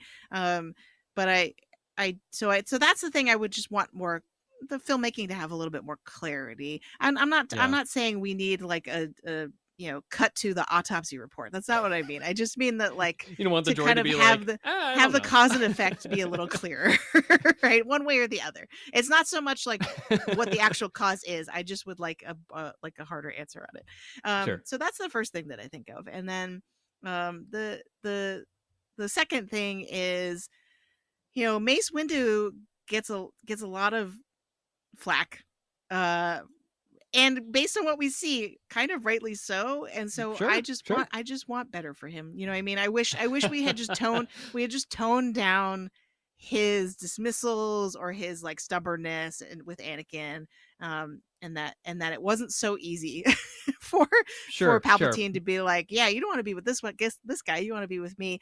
And I like, again, we just talked extensively why that contributes effectively to the film, right? But I think him as a character, like I've just heard too many people be like, Mace Windu's the worst, and I'm like, he's not.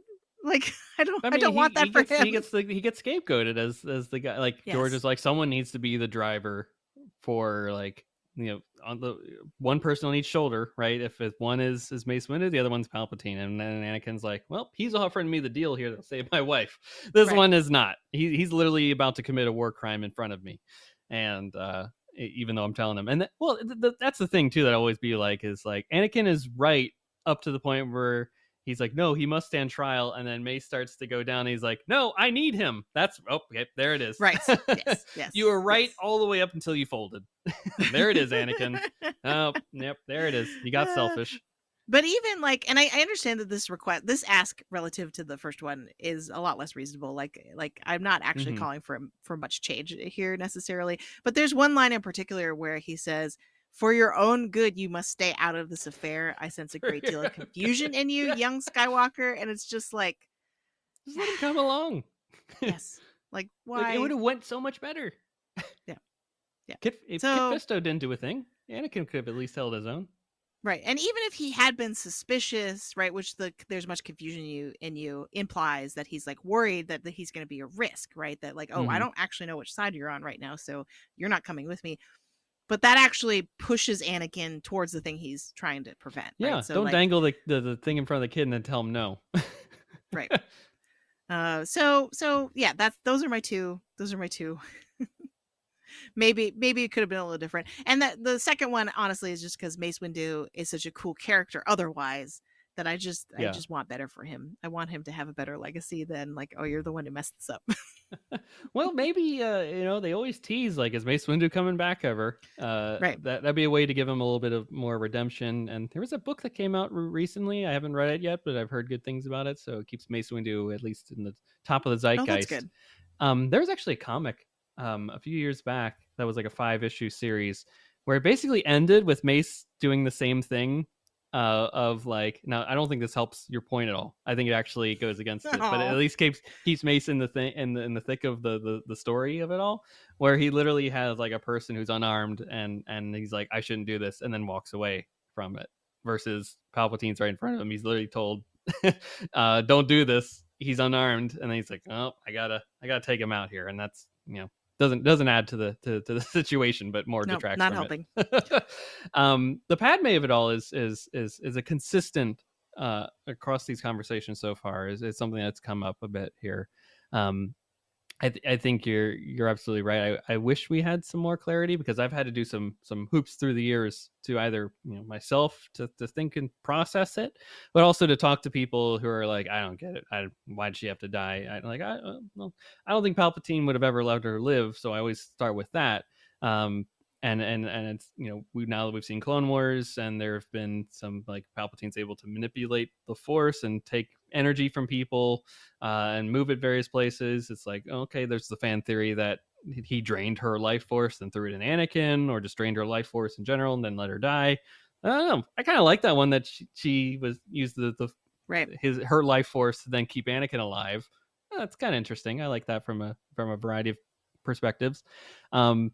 ultimately, there's something that I always think of where it's like I don't know how a droid can understand the Force from what we've understood in Star Wars. Like I'm not sure how Force choking would read on a medical chart. Like, does it affect the Right, trachea? right. Does it esophagus? Like, is there any residual damage here? Because like, obviously he didn't physically like go to her neck and choke her out, which I think may.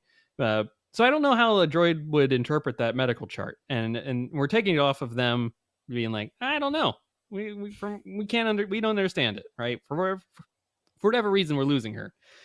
We need to operate quickly for her to save the twins. Twins, Mhm. holy cow! You guys didn't even know that she was pregnant with twins.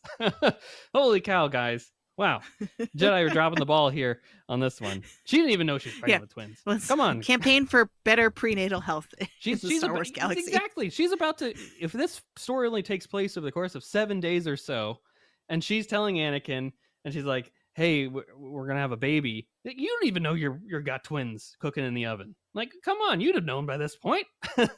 Go see a doctor. There's some shady doctor in like the underworld of Coruscant to be like, "Hey, you got twins." Or go to Naboo and go out to the lake countryside. I'm sure there's some Yeah. doctor on that big planet that can tell you, hey, you Lots got of advanced technology in Star Wars. Apparently, no ultrasound. no There's- ultrasound in Star Wars at all. Not even on like the ships have all this medical equipment. She couldn't have like quickly hopped in a bacta tank or something like that and did a full body scan. I don't know. Anywho, so that's how I've always rationalized it to some degree. Is like, okay, I don't know if we're hearing it from a droid's perspective, so I don't know if they're able to comprehend matters of the Force in the way that, like, say, an Obi-Wan would. Ultimately, I think yeah, it's a film like we've said that has so many dark things in it. What's one more thing to add? George was like, I literally can't say that like the main character choked out his pregnant wife and killed her. Like, I'm already having him kill the kids. Like it's so much in one thing. Let's just leave it ambiguous. And unfortunately, it just detracts from the Padme of it all, which is a character that has been so incredible, like so powerful and incredible to and inspirational to so many people in the fandom over the years. And it's literally the mother of Leia, and I feel like there's just like a moratorium on saying her name in Star Wars that has happened since Disney. Mhm. Like I was waiting for Kenobi to say like, and your mother Padme. You remind me so much of someone could have said it, like Bail Organa to Obi-Wan, instead of saying like she reminds me so much of her mother Padme. Just throw that word in there. Come on. Resurrect Padme in various ways in Star Wars. Come on, I folks. hadn't really thought about that. Right, it's always implicit. It's never actually naming. It's implicit, her. just like M count. They're afraid to say midichlorian, and I need a midichlorian said in Star Wars. Asajj Ventress just threw it in there, and Bad Batch just one off. Hey, midichlorian, and never heard again since. Come on, now they're so popular with M count. They're even saying M count in the accolade. I was like, you guys of all people wouldn't be saying M count. You'd be saying midichlorian. Anywho. That's a whole digression there. But I'd be at fault, Jen, if I didn't bring up the maestro John Williams in our conversation. So arguably, at least in my opinion, Revenge of the Sith is like a greatest hits of Star Wars and then some when it comes to the score. What is your favorite track or musical beat within the movie? So I'm gonna guess this is a pretty standard answer, but Anakin versus Obi-Wan. It's hard to beat. It's pretty popular. Yeah. Yeah, I think that's the mainstream. I know everyone's probably going to say that, but just like, the combination of the sort of repetition of those staccato trumpets at the beginning to kind of give it like that dynamism.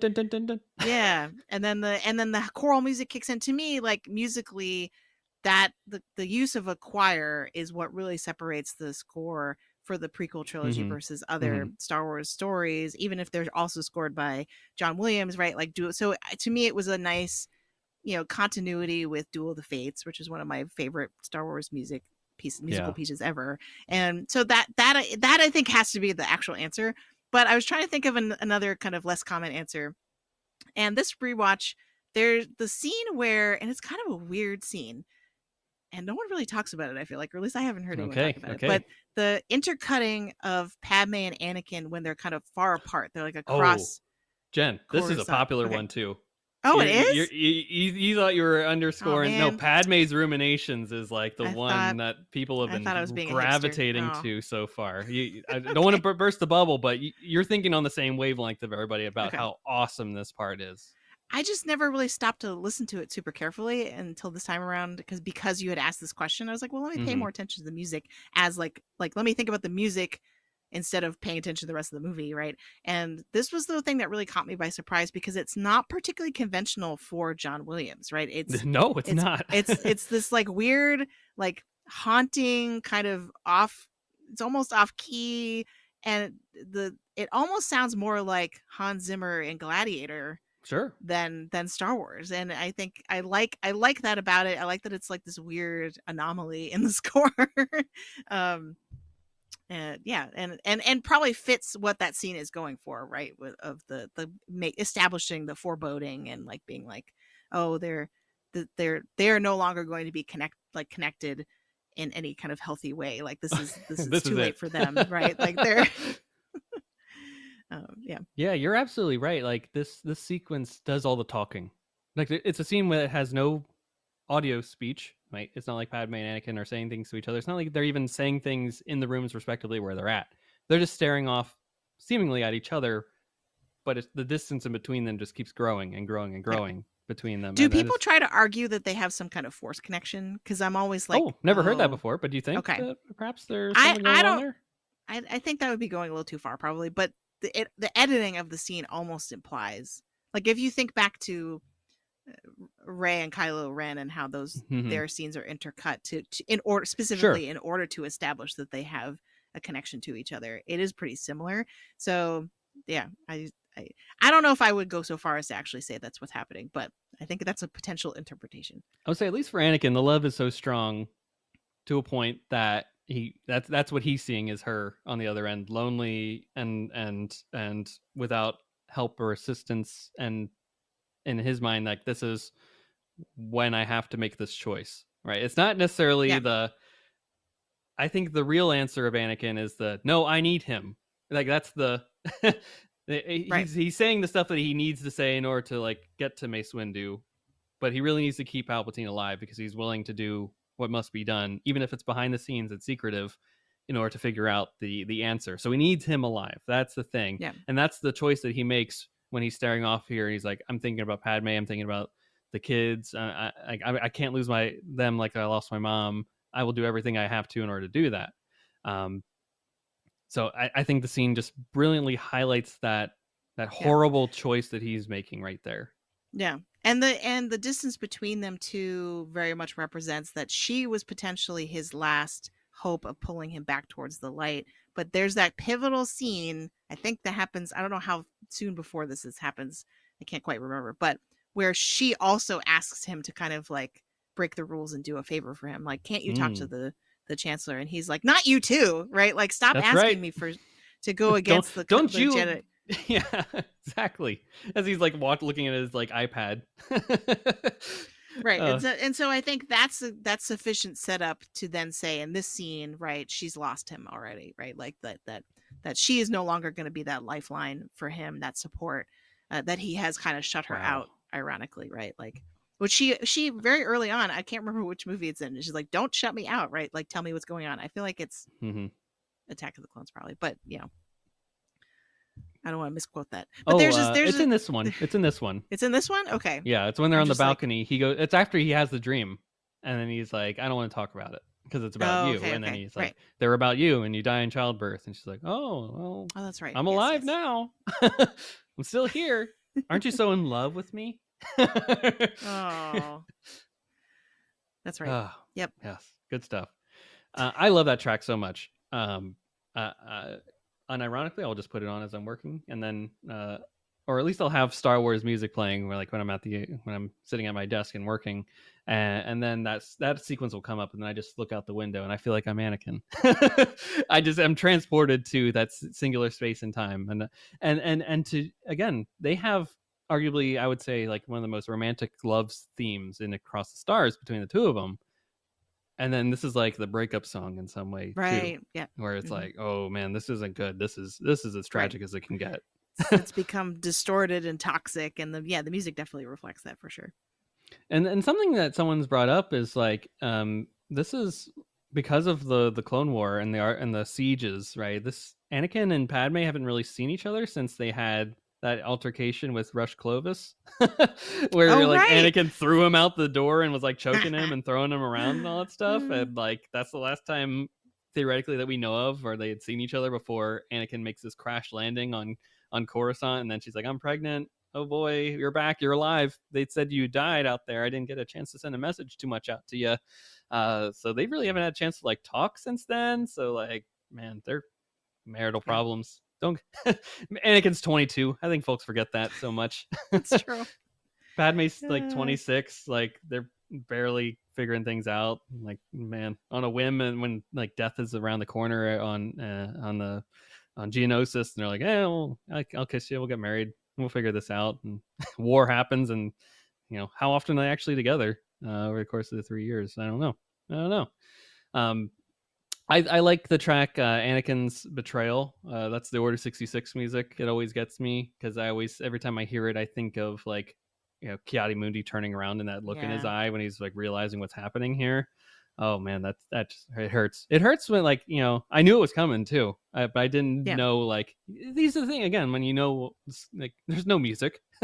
John Williams' incredible score is not a part of the script as much as like I could turn on like the Phantom Menace cassette tape that I had and try and piece it together, but it just isn't the same because Johnny Williams always creates like a new score kind of conversation for each piece that he does. He'll reuse some of the soundtrack, of course, and he'll throw in the binary sunsets and the Leia's theme and all that's in here, but also you have all this incredible new stuff. I even like the Grievous like kind of theme that goes on in this movie where it's a little bit playful and just just the right amount of different that you need, juxtaposing like, have you ever heard of Darth Plagueis the Wise, like all that stuff that's going on the opposite scenes. So like I love the Obi-Wan cutaways that they get in this, even though like what about the droid attack on the Wookiees, and they're off on Kashyyyk and doing all this crazy stuff out there too. Like you get a good sense of like where the Clone Wars are at this point, where it's like endless war. There's everywhere across the galaxy.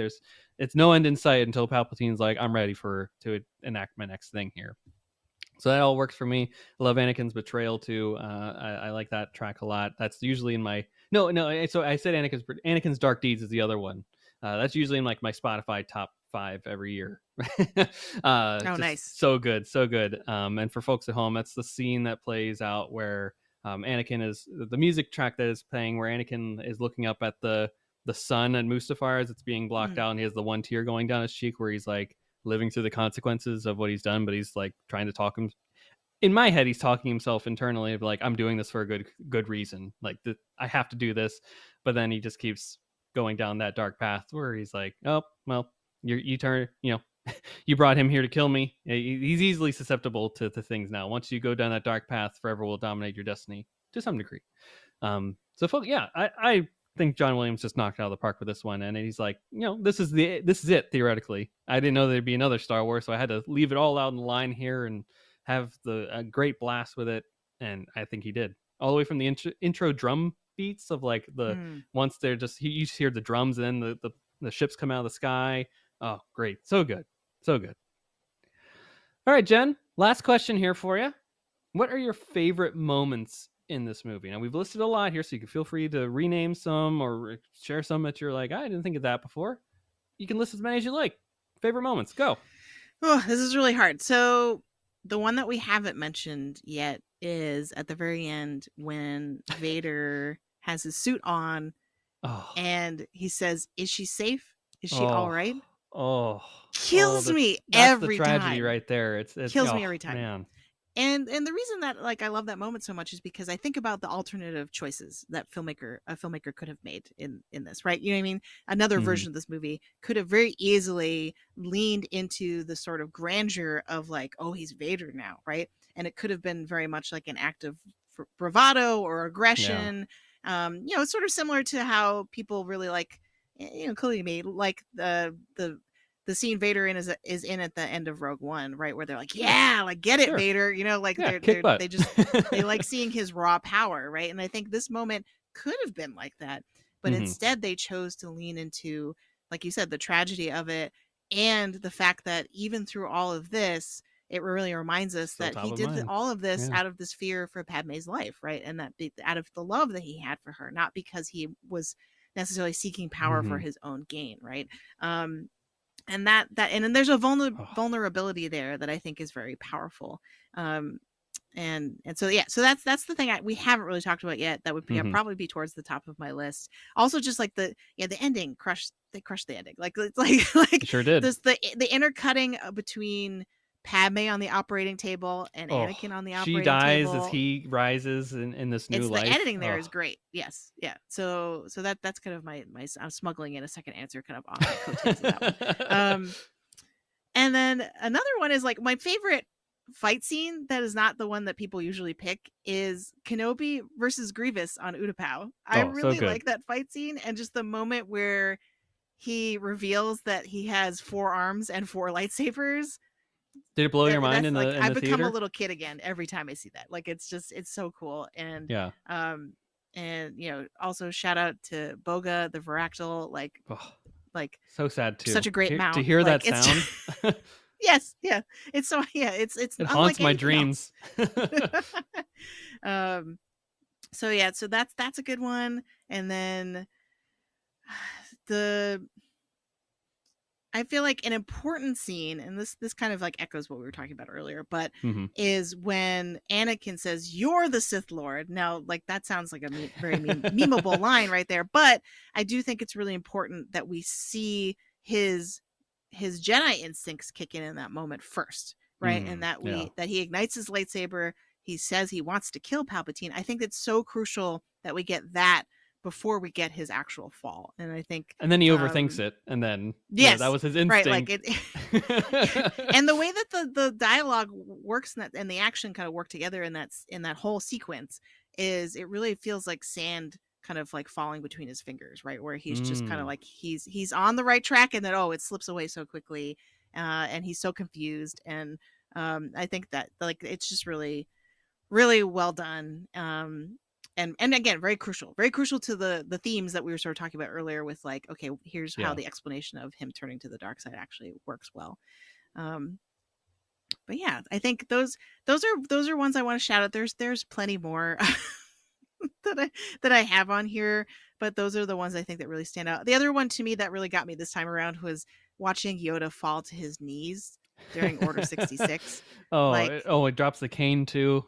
Yeah, it's tough. It's a rough thing to see. Like, man. But also you can just like the way that scene is animated, you can see how the weight of like, because he is so connected to the Force, compared to the other Jedi, right? That he can tell that he really feels that, and I think that's really hard to do. And a lot of people give, kind of discredit the use of CGI throughout all 3 of these movies. But that to me was a good moment where I'm like, okay, like sure, am I imagining what this whole movie would be like with a Yoda puppet? Maybe, but at the same time, like that worked.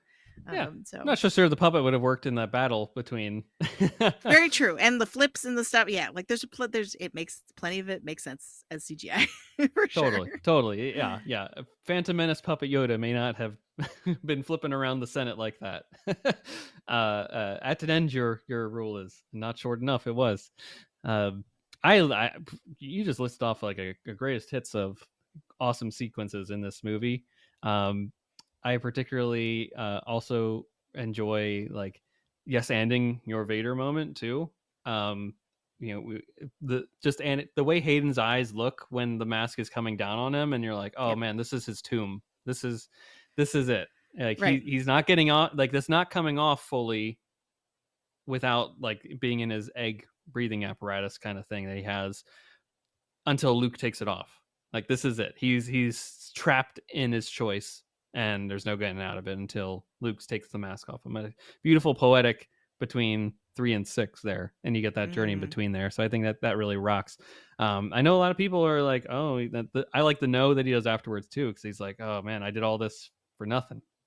now I'm entrapped in this life, and I'm in this nightmare that I'm forever stuck in. Horribly tragic. So all that definitely works for me. The Yoda of it all, I think is really good. Aside from his terrible therapy session, if only he'd said the right things. I really like. Yeah, I totally 100% agree. Right, he didn't necessarily approach that particularly well, but that scene is very well lit and shot, and I do really like it. It is to a certain extent like film school 101 to be like the way that the lighting and the framing of a shot echoes the kind of the what the character is going through or the character's identity. And so but the fact that his face is half in shadow and half light, I think is so beautiful and perfectly matches many other times we will see like the cracked mask and his like his eyes, you know, show like half of his face showing and stuff like that. So I just thought that was while the conversation I have some notes for, right? like the way that it's filmed is very good. Like that are, you know, they're good philosophical Eastern philosophy ways of approaching like the loss of a loved one. Like these are very advanced ways to manage grief. Like obviously I think Yoda, almost 900 years old at that point, seen a lot of people go before him. So he's had time to process. The Anakin, on the other hand, 22. You know, you don't just approach this the same way you would like, and you know, a person that's also 900 years old, like maybe Yaddle, right? He's, you know, he's like, oh, rejoice for them. Like I don't know, I've seen like people dying. Like it's fine. But Anakin's like, what are you talking about? That's not how this works in my lifespan. Right. I'm not privy to this. So you know, tailor your conversation, folks at home. This is a great lesson. Tailor your conversation to the needs of the person in front of you. Figure out how best to get your message across to them, and don't follow Yoda's path here and just kind of, you know, it's gonna happen. Rejoice, rejoice for them. Do you feel like? Do you feel like the way this went in this movie impacts the way Yoda talks to Luke in Empire Strikes Back? Absolutely. Well, I say he's better. And when so I think some of the solitude really got to his head a little bit there in Empire. And then, you know, he starts to like regain those social skills a little bit more. I think he's a lot better, but I think the real victory of Yoda in learning how to communicate to people is then in The Last Jedi, when he comes back and talks to Luke there, and then really just says like, you know, he's a little bit playful there with all that. And then he just gets to the heart of it all, where he's like, you know, page turners they were not. Oh, you read the books? Oh, you big Jedi master over here. He's like ribbing him, and he's like playfully doing so because he knows how to communicate with Luke, and he knows that he needs to hear it this time. And then ultimately he's like, you know, we got, you can't lose Rey. You lost Ben Solo. Yes, we can't lose Rey. She's important to this. We're gonna, you know, you got to figure out a way. But you know, you got to look beyond, right? You're always looking up at the suns and never where you're at right now. The burden, you know, of masters, they are what we grow beyond, right?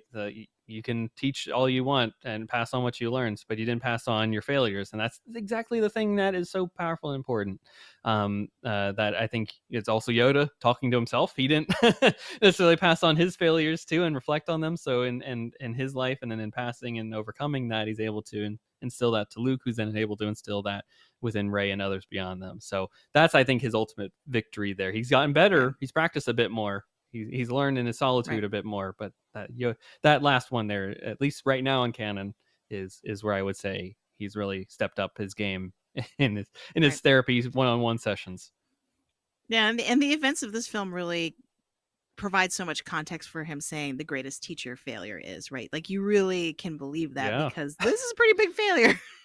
I mean, Luke calls him right on it, not to him, but to Rey, where he's like, and at the height of their power, they created Darth Sidious and let him and take over and take him out. Wow. So I love all the stuff that you said here. I just want to name a few of the.